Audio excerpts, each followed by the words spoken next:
Yeah, thanks for inviting me to speak here. So I'm on the advisory board of Oncode, so I'm not leading any of the platforms. What I will go through is I will give you a brief overview of where AI can help. It's meant to be a bit realistic and balanced, right? Everyone tells you about AI, even your grandmother, but AI in the life sciences is a bit difficult, right? And I will guide you through that. Why could that be? So that's what we will talk about here. AI and drug discovery, what is the current state, where are we? Second part is what matters, what is actually the right question to ask, right? It's more important to do the right thing than to do things right, but to do the wrong thing, right? So what do we actually want from AI? What makes sense? What is holding AI and drug discovery back? And there are particular reasons when it comes to data that we have available and the questions we want to answer. There's a disconnect. I will guide you through that. And I will give a few examples of what seems to work at the end as well. So where are we right now? Just for context, some people might think AI is novel and changes the world, and in certain areas it certainly does, speech recognition, image recognition, and so on. But people have analyzed data and drug discovery for 40 years or so. So that's a Fortune cover from 1981. That was the year when structure-based drug design basically was born, if you wish. And so it's 40 years old, right? That was the first wave, very graphics-driven. Then there was a wave around 2000. There was the biotech boom. The human genome sequence was published in the draft version. It's still being finalized right now. So that was much more data-driven, yeah, 20 years later. And now it's again 20 years later. That's some of the headlines you hear today. I didn't update that more recently. It's still the same type of headlines, yeah? How AI is changing drug discovery and so on. But let's see. We will come back to that in 2 slides or so. Well, did it actually? Not really. We'll come back to that. It sounds pretty similar. So what is similar? What is different? What is different is certainly the amount of data we can generate, right? We have TPUs, GPUs, so very powerful hardware and software and so on. So that is great, but I don't actually want to have terabytes of data, right? I want to have 1 bit of data.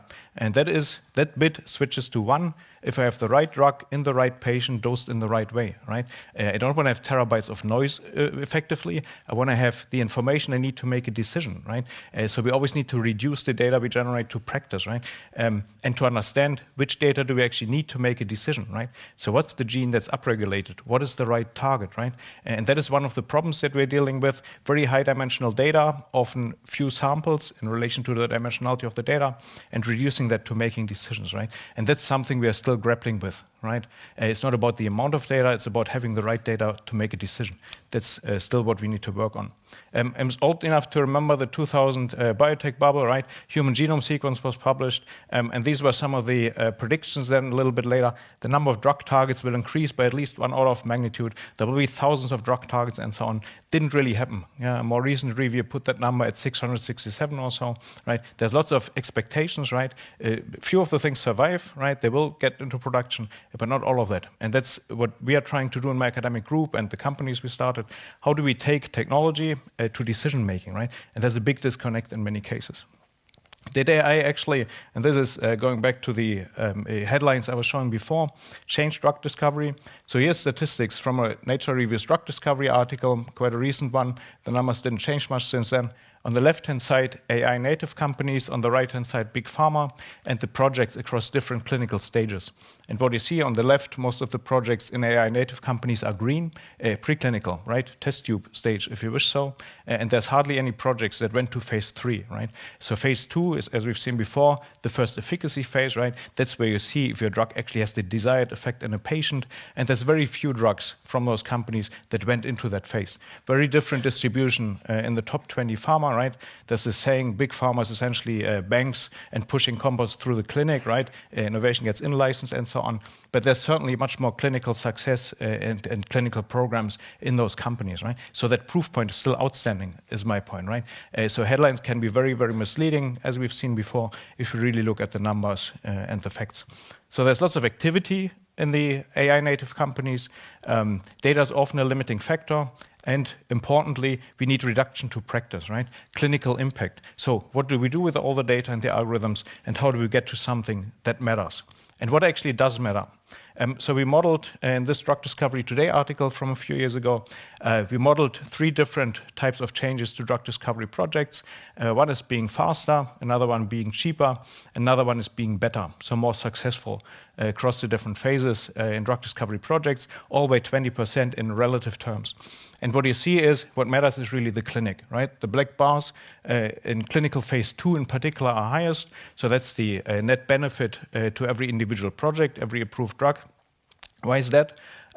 Those projects, those phases are long, costly, and failure rates are high, right? Efficacy in the clinic, phase 2, right? That's always what we need to work on. There's right now quite a lot of focus on early stages, hit finding, lead optimization, and so on. It's not wrong. Of course, there can be positive impact, but what matters is the clinic, right? So what does that tell us? The right question to ask is, how do we bring the right drug into the right patient, dosed in the right way, right? This is what really matters. But there's a disconnect with the data that we actually have. We cannot always answer that question, right? And as we've seen in the previous presentations, that's exactly what is meant to bring us toward that stage, right? Bringing the patient into the lab, making what we do patient relevant. But is that actually the case with the data we have that we can use for AI and drug discovery? There are lots of disconnects. And a few disconnects are listed here. The data available and the data needed, and can we label data, which we need to do for machine learning. There's a model versus process disconnect, and there's also AI in the life sciences, due to this different types of data, works very different from image and speech recognition. I will illustrate that as well. So supervised learning means that you have data points that you can label, good and bad compounds, compounds that work in a patient or don't work, right? But much of the data we have in the life science is actually very conditional. Things depend on dose, right? Things depend on co-medication, for example. And so these are, for example, statements that often get used when people do AI and drug discovery. A compound is toxic. So you train a classifier, toxic versus non-toxic compounds. A compound binds to a target. A compound treats the disease, and so on. But all of those statements are actually overly simplistic. Why is that? Well, whether a compound is toxic depends on dose. If a compound binds to a target, depends on whether you reach your target tissue, right, on your PK. A compound treats a disease, well, depends on disease endotype, and so on, right? But if you build a machine learning model, you need to label your data, and that is very difficult if your data is very conditional, okay? So we can label what is not in vivo relevant, patient relevant, and what is in vivo relevant, we cannot label. Of course, that's black and white, right? But that makes the dilemma clear, which we're in. We need to address in vivo relevant questions. Much of the data we have is either in vitro data, or it's very conditional, so it's very difficult to label, to train machine learning models. That's an illustration of that. Adverse reactions, right? Sometimes in machine learning journals, you see people who train a model like this. Does a drug cause an adverse reaction? Yes or no? Then a machine learning modeler goes out, models the data, the model is accurate, paper gets published, right? But that's a pseudo-innovation, right? Because adverse reaction data is terribly difficult, right? This is really what that type of data looks like. You have a patient with a certain genotype who has a certain disease endotype, who takes a certain dose of a drug. Sometimes he forgets it.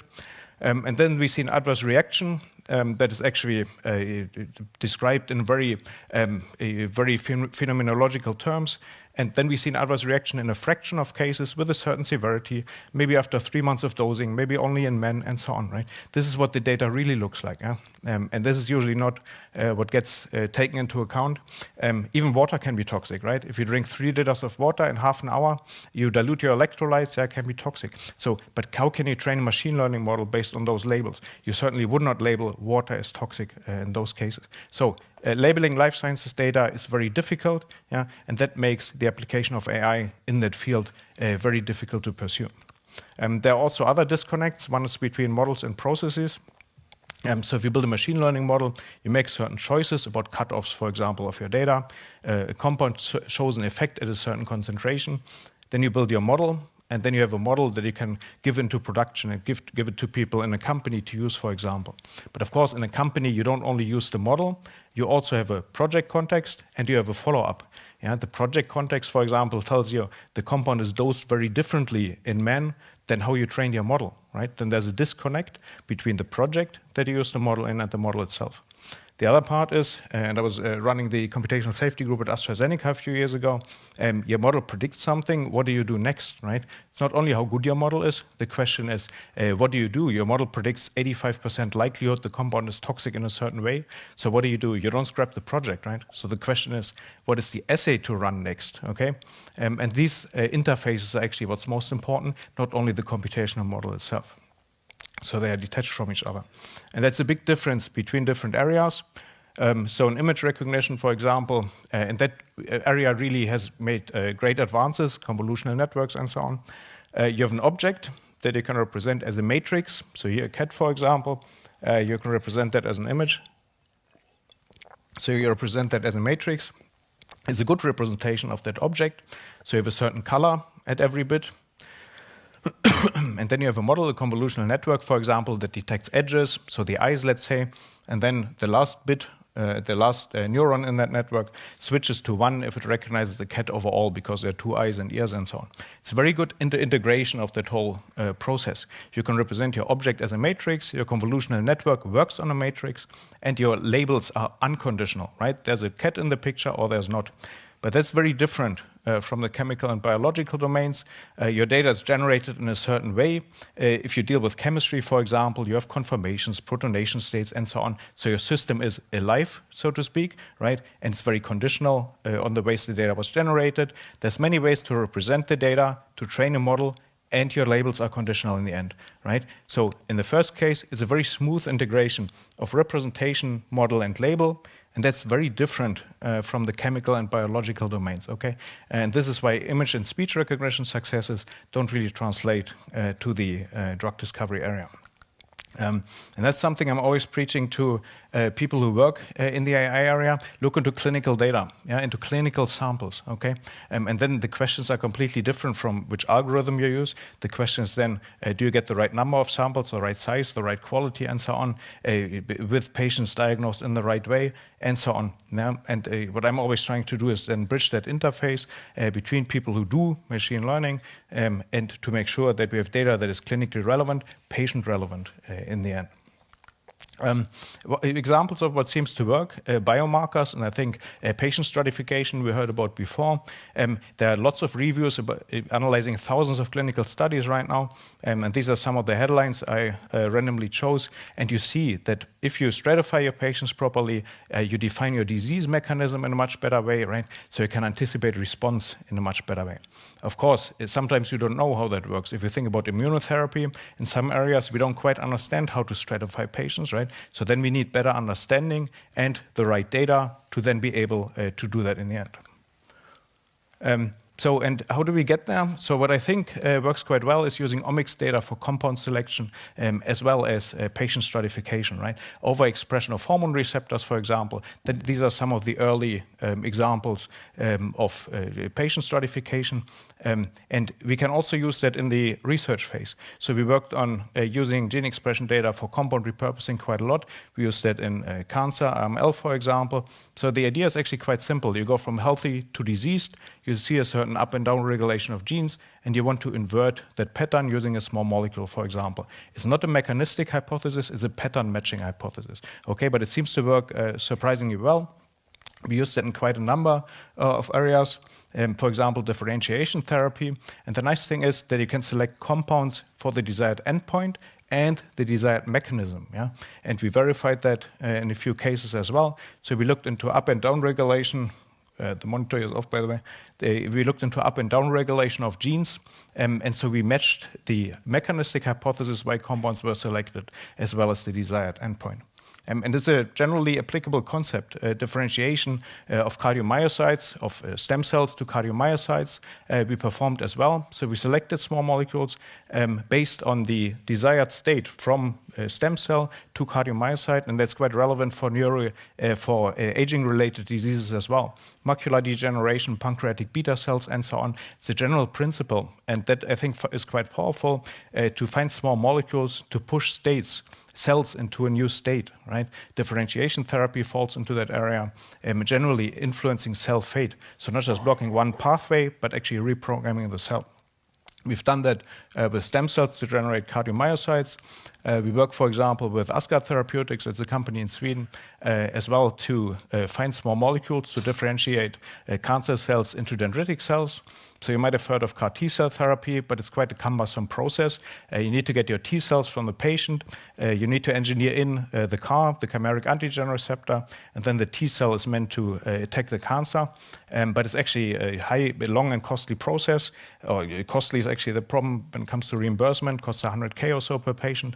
So what we are trying to do is to replace that with small molecules to induce the tumor cell to differentiate to CDC1-like cells, so they become antigen presenting, and then the immune system attacks the tumor as kind of the mirror image, if you wish, of CAR T cell therapy, much lower cost of goods, and you don't need to go through that process with every patient individually.